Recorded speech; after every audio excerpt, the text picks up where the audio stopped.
Futucatuia, Causos do Seu João.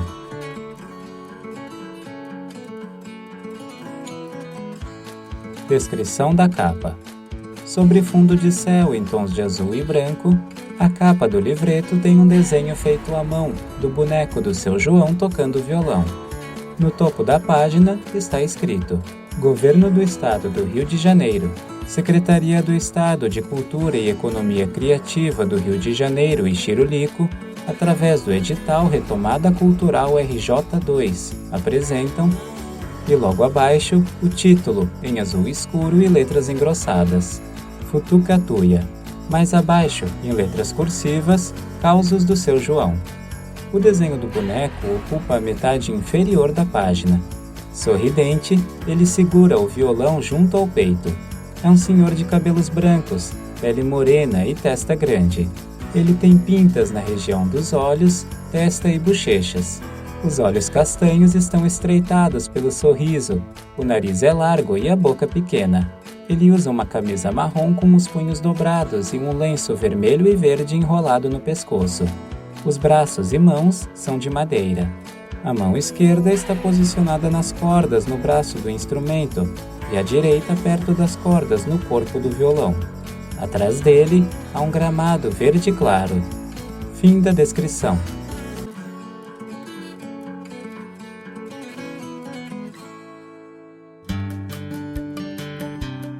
Descrição do livreto.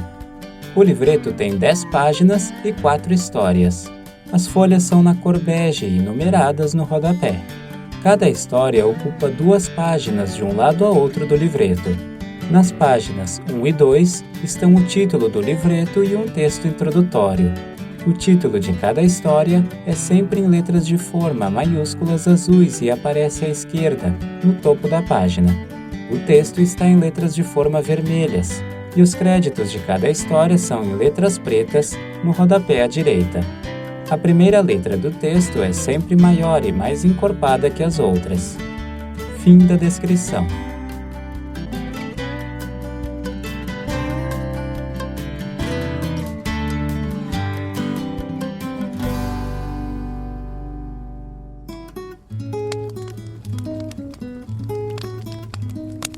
O projeto Futucatuia, Causos do Seu João é um projeto de circulação do espetáculo Causos do Seu João, nas cidades de Macaé e Quissamã, no estado do Rio de Janeiro. O projeto é uma realização da Xirulico, uma companhia de arte pública, palhaçaria, música e teatro de bonecos com sede em Macaé e conta com o patrocínio do Governo do Estado do Rio de Janeiro, Secretaria do Estado de Cultura e Economia Criativa do Rio de Janeiro, e Xirulico, através do edital Retomada Cultural RJ2. Seu João é um contador de causos que contará histórias e lendas das cidades percorridas pelo projeto. O contador de causos é um narrador de experiências. Entendemos experiência como a sabedoria de quem vem do passado, que vem dos mortos para chegar aos vivos, permanecendo e orientando o tempo presente e contribuindo para o tempo por vir. Através da contação de histórias e lendas da tradição oral das cidades, o projeto tem como objetivo transmitir e, portanto, preservar histórias da população local, que são passadas de geração para geração. Este livreto registra as histórias utilizadas na montagem do espetáculo e é parte desta iniciativa de registrar e difundir as nossas memórias coletivas. As cidades. Os municípios de Macaé e Quissamã, além de estarem localizados na mesma região do estado do Rio de Janeiro, no norte fluminense, compartilham origem, histórias, memórias e cultura. Os muitos causos, contados pelos mais velhos que ouvimos desde a infância, ocorridos nas 2 cidades, são heranças e vestígios da vida cotidiana dos vários habitantes que ocuparam e ocupam esses territórios. Há alguns séculos, os lugares que hoje conhecemos como Macaé e Quissamã, antes da chegada de colonizadores europeus, eram territórios dos indígenas Goitacá, um dos muitos povos originários existentes no Brasil. Na ocupação desta terra, nos séculos seguintes, fazendas foram estabelecidas, primeiro para a criação de gado. Posteriormente, a região onde hoje é Macaé se destacou pela grande produção de gêneros alimentícios e, mais tarde, pela produção de café.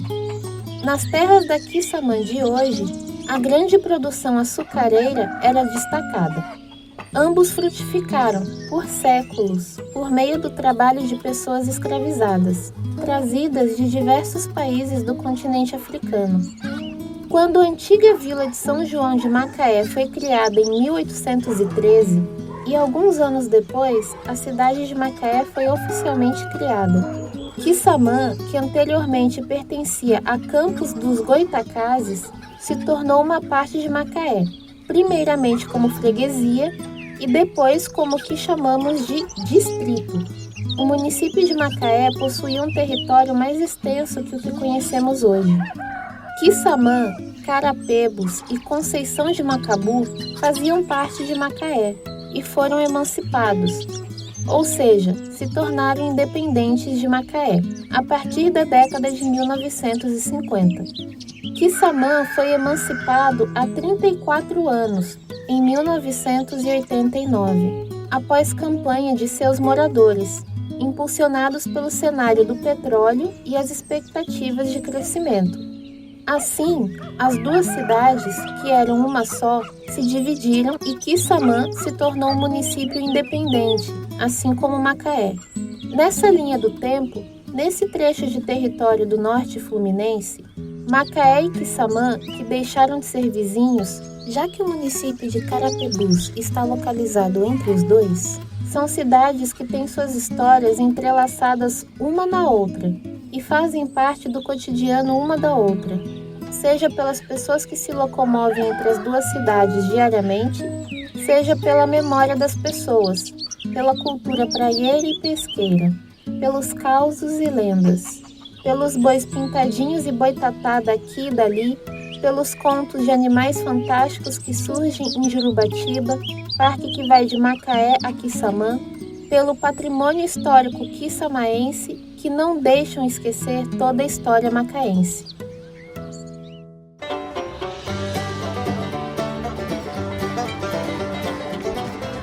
O caos do boi pintadinho.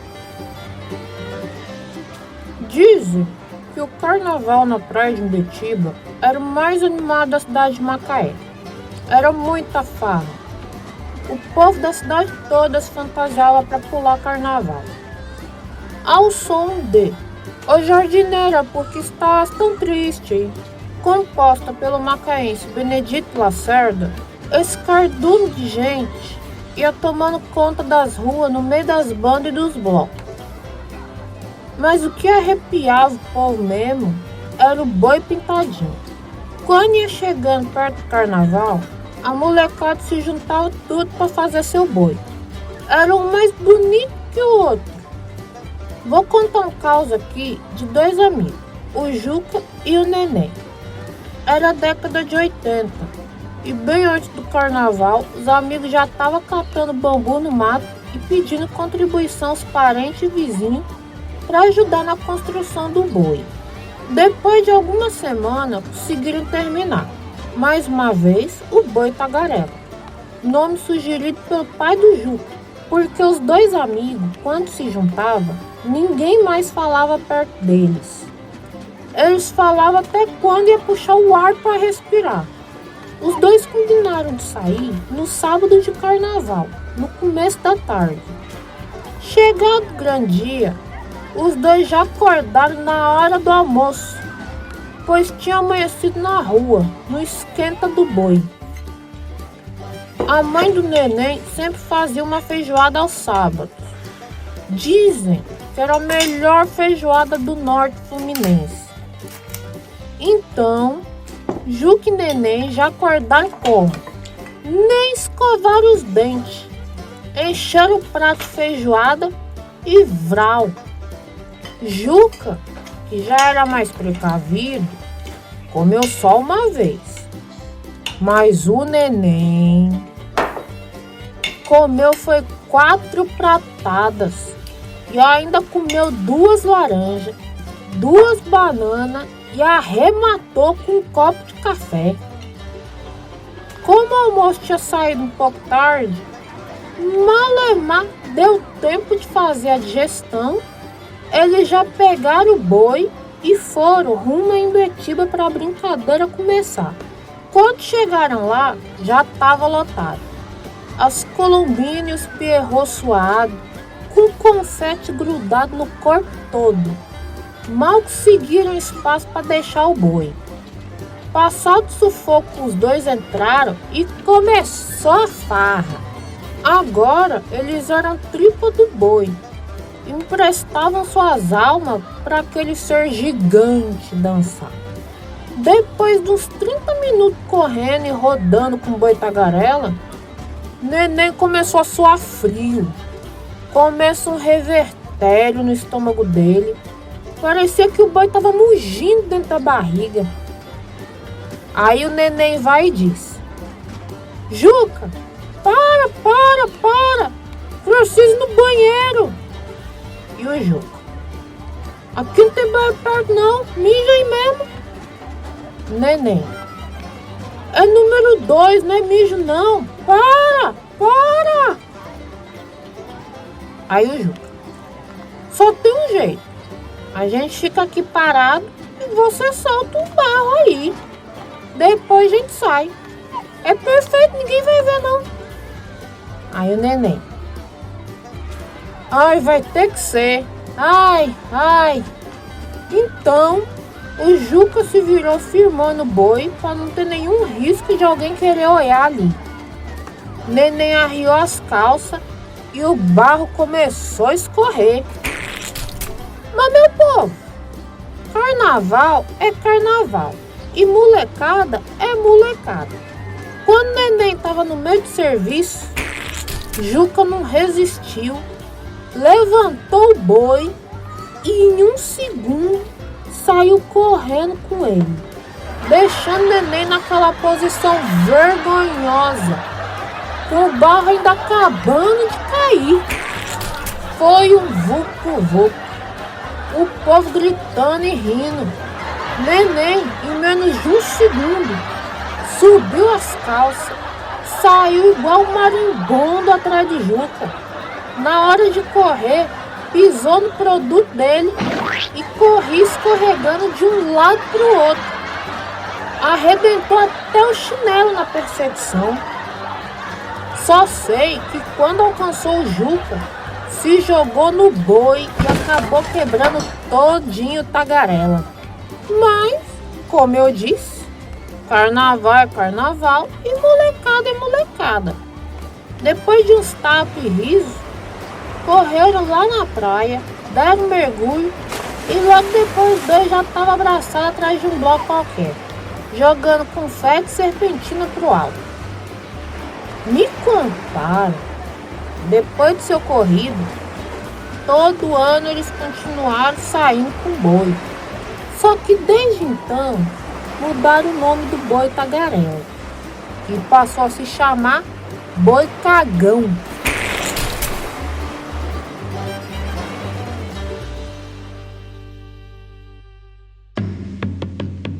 Caso contado por Luiz Renato, em dezembro de 2022, Macaé, Rio de Janeiro.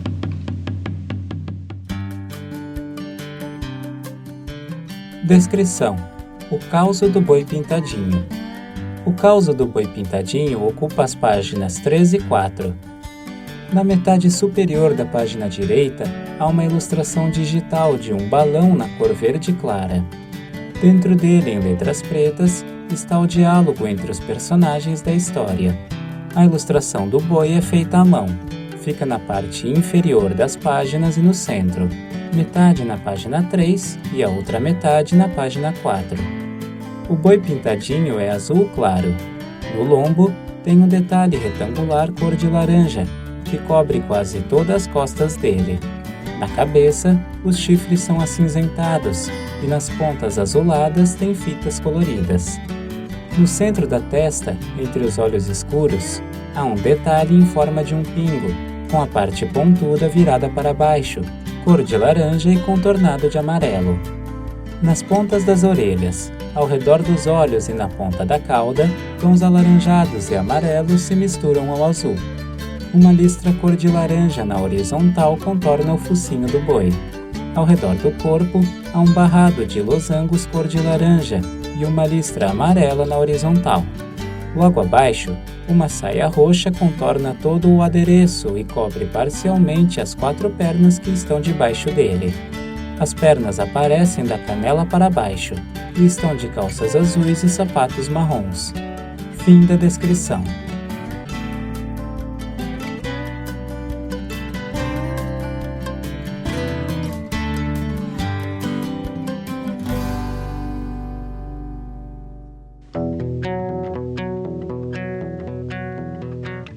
A anaconda de Jurubatiba.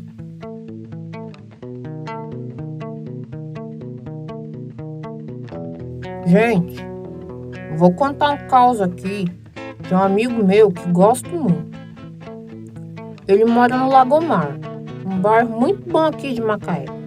Vocês acreditam que ele é cineasta? Pois vou começar do começo, porque começando do meio vai atrapalhar o fim. O nome do caboclo é Ilzemar, mas eu conheço ele por IBR. Pois bem, o IBR desde sempre adora desenhar.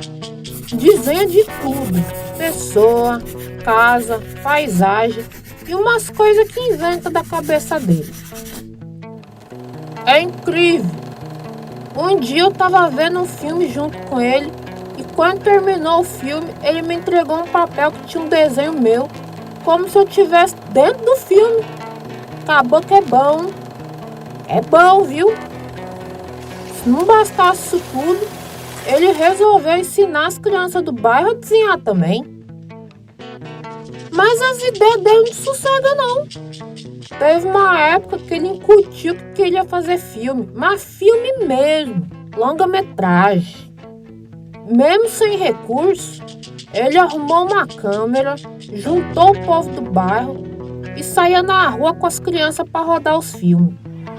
Quando precisava de um figurante, pegava o primeiro que estivesse passando na rua e pedia para ele encenar de improviso a cena que ia gravar. Mais incrível era que quando precisava usar algum efeito especial, tipo Hollywood, o IBR simplesmente pegava lápis e papel e desenhava o efeito ao personagem que precisava. É o caso do filme que vou contar aqui para vocês. A Anaconda de Jurubatiba. Onde que ele ia arrumar uma anaconda para filmar? Só na cabeça dele mesmo. Ah, e no talento de desenhista. Então, a história do filme era assim. Uma vez, lá no Lagomar, descobriram uma cobra gigante que morava no Parque Nacional da Restinga de Jurubatiba. Muitos achavam que era lenda, outros nem passavam perto com medo. O prefeito da cidade na época, que era um sujeito muito ruim, só pensava em dinheiro, resolveu fazer turismo trazendo gente de fora para tentar ver a tal da cobra. Mas aí é que deu ruim mesmo.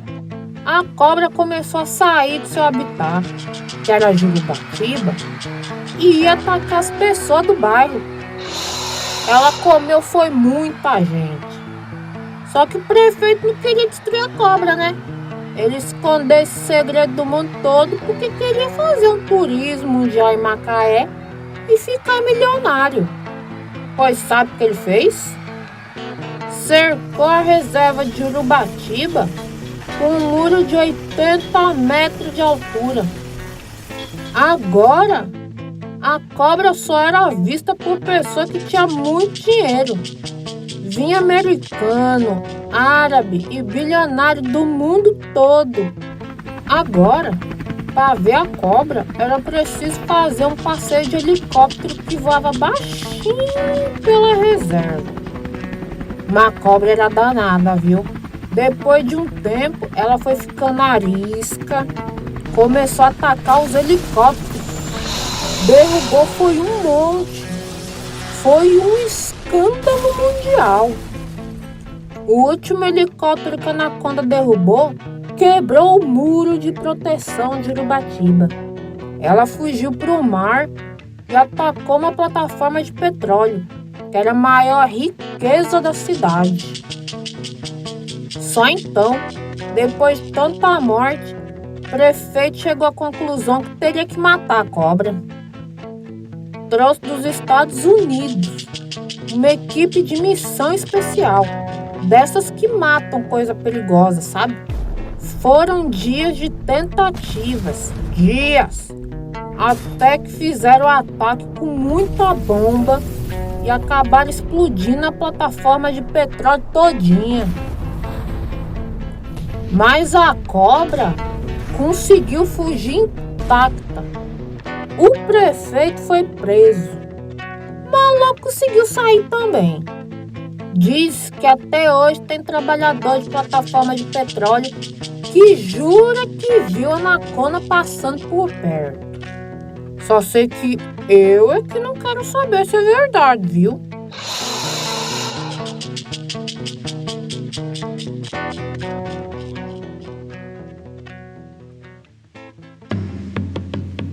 Inspirado na vida de Ilsemar Rodrigues e BR e no filme A Anaconda de Jurubatiba, 2005, Macaé, Rio de Janeiro.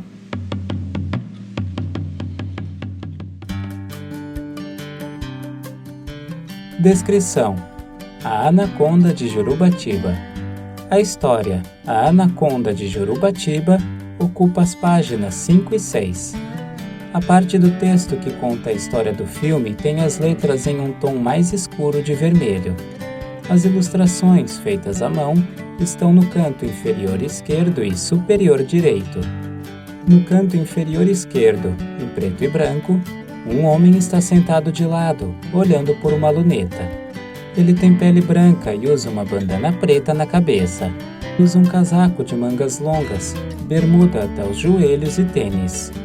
Está sentado em uma cadeira dobrável com estrutura em X, encosto e assento de tecido preto. A luneta é preta e está apoiada em uma haste que ele segura com a mão direita. No canto superior direito está a anaconda, também em preto e branco. Ela aparece parcialmente, repousada sobre uma vegetação rala. A cabeça triangular está próxima da metade da página. Olha para a esquerda e está com a língua comprida e estreita para fora. O corpo sinuoso é comprido, cilíndrico e tem manchas de formatos variados. Fim da descrição.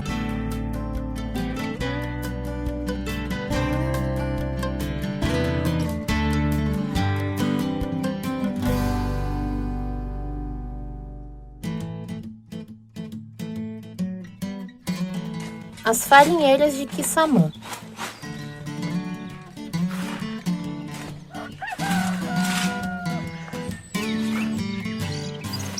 A vida das mulheres no campo em Quissamã merece um pouco mais de atenção. São muitas histórias de mulher que se desdobram durante o dia, que se multiplicam para manter a roça e a família. São mulheres que estão sempre ali cuidando da sua família, dos filhos, se preocupando com o trabalho doméstico, ao mesmo tempo cuidando da criação de galinhas, de porco e ainda todo o trabalho da farinha. As farinheiras são mulheres que trabalham muito, desde o raiar do dia até anoitecer. Hoje, vou falar para vocês uma história da Dona Aide, uma farinheira que minha amiga Marta me apresentou. O marido de Dona Aide cuidava do roçado, mas o processo da farinha ficava com ela e os filhos. O povo que trabalhava, viu? Ele ia para a usina de cana de açúcar, chegava de madrugada e ainda ia cuidar da roça. Ela falava que às vezes ele não dormia nem 2 horas e já tinha que voltar para a usina. Dona Aide com os filhos arrancava a mandioca, raspava e depois dela secar tinha que coar para logo em seguida ir para o forno. Ela aprendeu a fazer farinha em 1958, quando ficava olhando e ajudando a sogra, que era que sabia fazer farinha nessa época. Na casa de farinha São Gabriel, construída pelo senhor Antônio Barbudo, Dona Aide faz a parte que mais gosta, torrar a farinha e fazer os beiju. Dona Aide me contou que antigamente, quando ela ia fazer farinha, não gostava de fazer de noite, porque vinham os bichos do folclore brasileiro tudo querendo comer a crueira que sobrava no forno, depois de fazer a farinha. Era boitatá, mula sem cabeça e até lobisomem. Ela não fazia farinha de noite de jeito nenhum. Mas teve um dia que um lobisomem foi ficando abusado demais. Ela acabava de sair da casa de farinha e já ouviu o lobisomem rompendo e entrando para comer a crueira. Pois o marido dela resolveu fazer um plano para dar uma lição nesse cachorro. Falou para Dona Ide deixar a crueira no forno, pegou um pedaço de pau e ficou de tocado lá de fora. Aí falou que quando o bicho entrasse, ela fosse atrás da casa e batesse bem forte na janela. Não passou nem 5 minutos e o lobisomem entrou com tudo na casa. Dona Ide, já preparada, sentiu o tapa na janela. O lobisomem quase morreu de susto. Saiu derrapando, correndo da casa. Na hora que ele passou pela porta, o marido dela deu-lhe uma cacetada na cabeça e o lobisomem viu até estrela. Saiu gritando igual cachorro. No outro dia, domingo de manhã, eles foram na igreja como de costume. Quando olharam para a primeira fileira dos bancos, estava o vizinho dele com a cabeça enfaixada. Sim, senhor, o vizinho deles que era o lobisomem, vê se pode. Sei que ele ficou de cara ruim para os dois e nunca mais nem falou com eles. Agora, vocês me dão licença, porque eu encomendei uma farinha ali para Dona Ide e vou lá pegar antes que fique à noite. E eu acabo topando com lobisomem, um boitatá ou uma mula sem cabeça. Inspirado nas histórias das farinheiras de Quissamã, contadas por Dona Aide de Souza Pereira e por Marta Medeiros, em dezembro de 2022, Quissamã, Rio de Janeiro.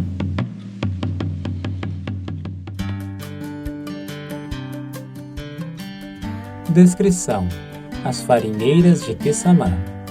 A história As Farinheiras de Quissamã está nas páginas 7 e 8. A ilustração ocupa quase toda a metade inferior da página esquerda.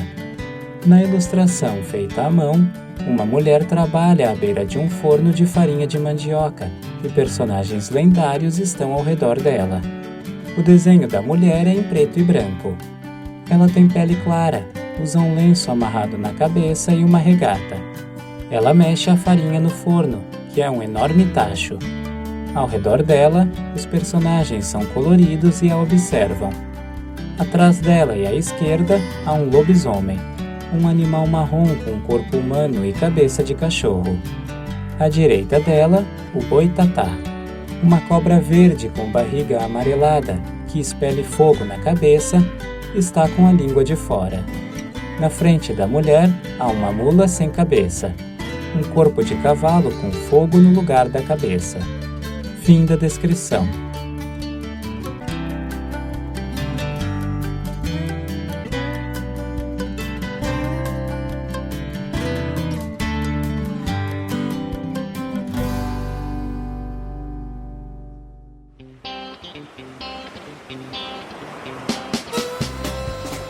João Francisco, o senador.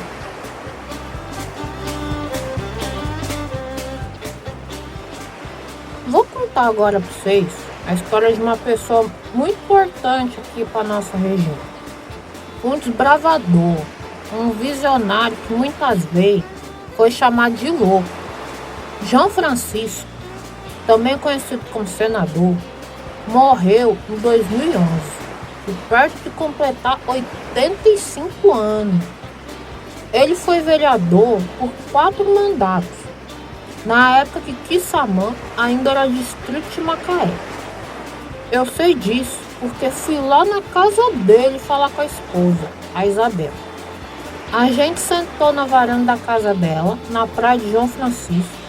Tomei suco de acerola e fiquei a tarde todinha ouvindo as histórias desse homem, que de louco tinha era nada.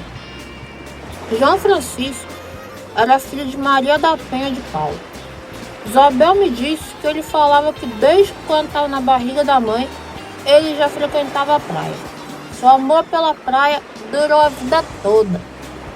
Depois, quando ele já era garoto, sempre ia para a praia acompanhado por alguns empregados da fazenda, onde seus pais trabalhavam. Mas tinha que sair de madrugada, porque de dia só era tão quente, mas tão quente, que não dava para andar nas areias da restinga. Sem falar nas cobras, né? As cobras venenosas que tinha por lá. Dava trabalho chegar na praia. Já adulto, João Francisco resolveu comprar um terreno no balneário da sua amada praia. Lá ele começou a construir uma casa. Mas aí é que o povo começou a chamar ele de louco mesmo. Construiu uma casa num lugar deserto, onde ninguém mais morava.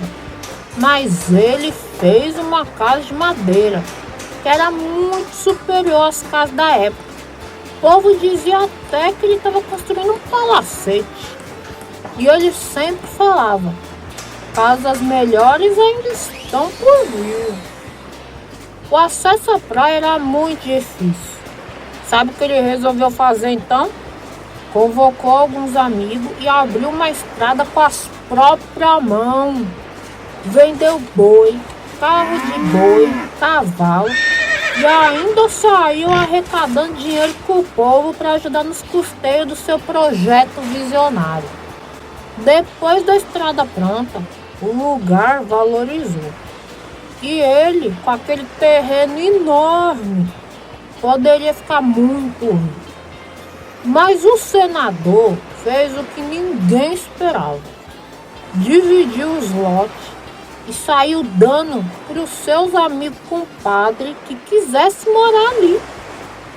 Será que agora ele estava louco? Nada! O sonho dele era ver aquele lugar cheinho de gente. E foi isso que aconteceu. Hoje, a praia de João Francisco atrai milhares de visitantes no verão e virou um dos principais balneários de Quissamã. Dona Isabel me contou muita história sobre o senador, de como ele ajudava as pessoas, como ele gostava de ficar cantando pela casa, mas também contou umas histórias sobrenatural. Disse que uma vez que ele chegou em casa cansado e foi deitar. Quando apagou o lampião, ele olha lá na porta e lá estava o Luiz Barrelão, um amigo dele que tinha morrido há pouco tempo. Ele olhou, ligou o lampião e ele sumiu. Quando apagava, lá estava o Luiz Barrelão outra vez. Mas foi 2 noites seguidas sem dormir, vendo um amigo parado na porta. No segundo dia, quando amanheceu, ele pensou que não ia mais conseguir dormir. Aí ele começou a matutar e achar que não tinham feito uma missa para o Luiz Barrelão após sua morte. Resolveu então ir lá no centro de Quissamã, falar com o padre, perguntar se tinha tido a missa para ele, porque ele achava que o Barrelão estava querendo dizer isso. Pegou o cavalo, foi falar com o Frei João Batista. O padre falou: mas como que eu vou fazer a missa? Tem que falar com a família dele. E o João: não, pode rezar a missa nem que seja só comigo. Então o Frei rezou a missa só com ele e nunca mais Luiz Barrelão apareceu. Ela conta também que o senador sempre falava que um dia ele acordou e tinha uma cobra jararaca do lado dele, mas que ela não fez nada. Ela não sabia se era verdade ou não. Porém, depois que ele já tinha morrido, quando foi reformar a casa, os pedreiros arrastou o fogão e tinha uma jararaca criada no forno dele. Vê se pode uma coisa dessa. A história de João Francisco é cheia de aventura desbravadora. Tem caos de jararaca, lobisomem e assombração. Uma pessoa à frente do tempo dela, que nos deixa o que tinha de mais valioso: seu maior amor, a sua maior luta, a praia de João Francisco. João viveu como um rio e sempre quis chegar no mar.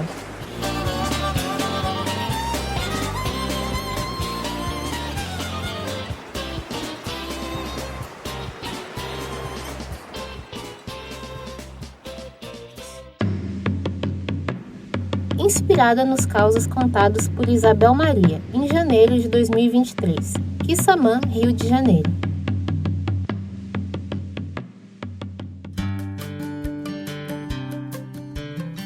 Descrição: João Francisco, o senador.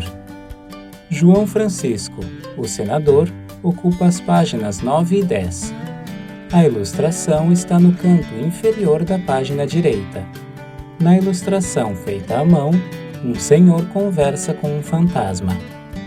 Sentados num banco de madeira na rua, o senhor e o fantasma estão lado a lado. O senhor é negro de pele bem escura. Tem poucos cabelos grisalhos e testa grande. Os olhos são pretos, o nariz é largo e usa bigode ralo. Ele está de casaco e camisa polo azuis, calça jeans e sapato marrom. O fantasma é de lençol branco, com olhos pretos. O senhor aponta para a direita com o indicador direito e num balão de fala o fantasma diz: "Entendi." Atrás deles, em uma parede de tijolos à vista, há uma janela e uma placa: Praia de João Francisco e uma seta para a direita. Fim da descrição.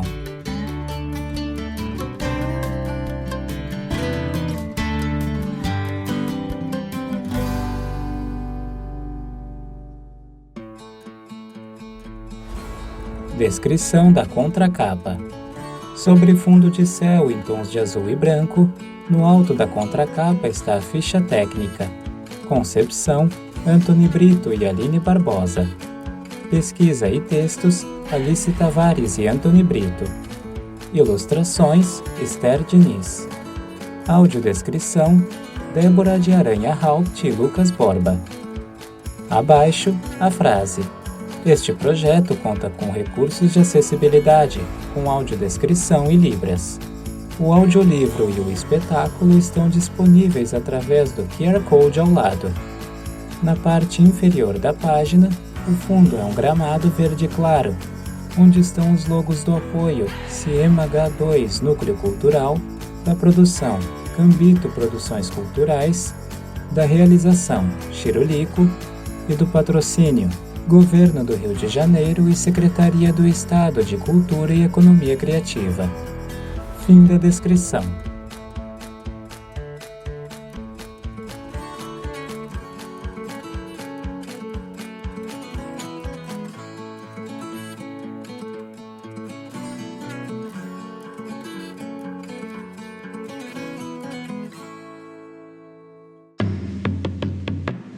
Créditos do audiolivro.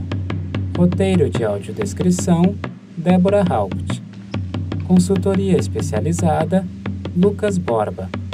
Narração das histórias: Vanessa Delfino. Narração da audiodescrição: Lucas Borba. Produção e mixagem: Lucas Borba.